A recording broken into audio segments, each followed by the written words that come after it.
உடம்புல ஏதேதோ மாற்றம் வருது. அங்க இருந்த டாக்டர் நித்யஸ்ரீயோட கண்ணை திறக்க சொல்றாங்க.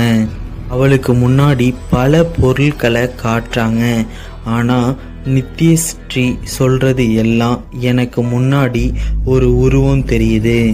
அவ தலைமுடியெல்லாம் வெள்ளையா இருக்கு, அந்த தலைமுடியெல்லாம் காத்துல பறக்குது அப்படின்னே சொல்றா.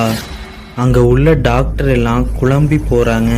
ஒருவேளை தலையிலையும் அடிபட்டிருக்குமோ அப்படின்னு அவங்களுக்குள்ள பேசிக்கிட்டு இருக்கிறாங்க.